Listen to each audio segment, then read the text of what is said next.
í ṣe ìròyìn mọ́ pé ààrẹ tẹ́lẹ̀ fún ẹgbẹ́ àwọn olórin fújì lórílẹ̀‐èdè nàìjíríà Fuji Musician Association of Nigeria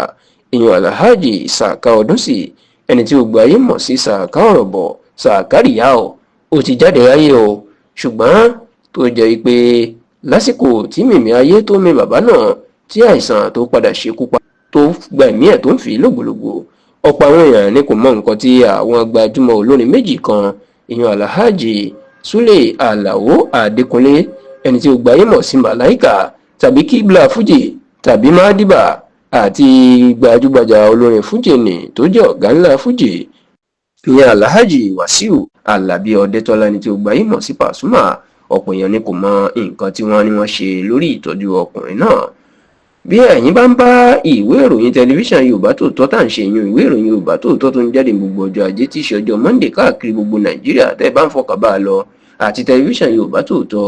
iléeṣẹ́ Yorùbá Tòótọ́ ní ìwé ìròyìn àkọ́kọ́ tó kọ́kọ́ gbé àṣírí àìsàn Saka Ọ̀rọ̀bọ̀ jáde ní ọdún tó kọjá.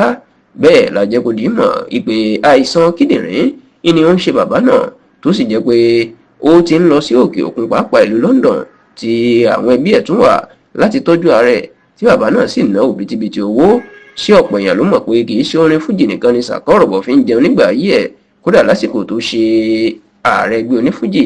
owó tó ná sórí fújì kò tíì sí ààrẹ ẹgbẹ́ náà tó tún ná, nítorí pé gbajúmọ̀ oníṣòwò tó ṣe dáadáa ni. Ṣùgbọ́n tẹlifíṣàn Yorùbá Tòótọ́ gbọ́ pé ní àsìkò ìlàkọjá Saka Ọ̀rọ̀bọ̀, Màláìkà ó fi mílíọ̀nù kan náírà ó fi ránṣẹ́ sí i láti ràn án lọ́wọ́, nítorí pé Saka Ọ̀rọ̀bọ̀ náà yàtọ̀ sí pé ó jẹ́ ọmọ Àjà ní ìpínlẹ̀ Èkó pàápàá agbègbè Ìkọ̀tà tó ti ní ilé-iṣẹ́, ó tún jẹ́ ọni tó dàgbà sí agbègbè Lagos Island ibi tí Màláìkà náà tóun náà ti dàgbà.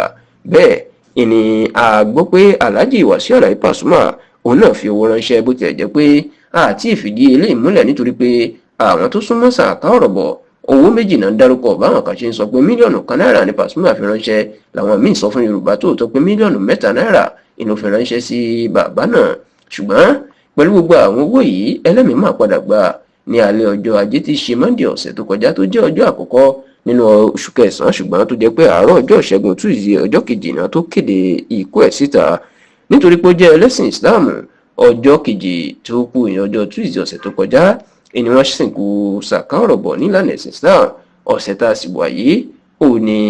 ayẹyẹ ọjọ́ kẹjọ táwọn mùsùlùmí máa ń pè ní Fìdáù yóò wáyé. Níbi òkú ẹ̀ ó ní a ti rí ààrẹ ẹgbẹ́ onífújì lásìkò yìí Alhaji Síkírù Àyìndé, àgbọ̀ láti gbà ìmọ̀ sí SK Sensation tàbí kò lọ títí, àti gbajúgbajà àgbà olórin fújì ní Mayor Adéwálé Ahmed ẹni tí ó gbà ìmọ̀ sí kòńtà fújì tàbí student fújì pẹ̀lú àwọn ọ̀pọ̀lọpọ̀ àwọn èrò míì láti péjú láti sin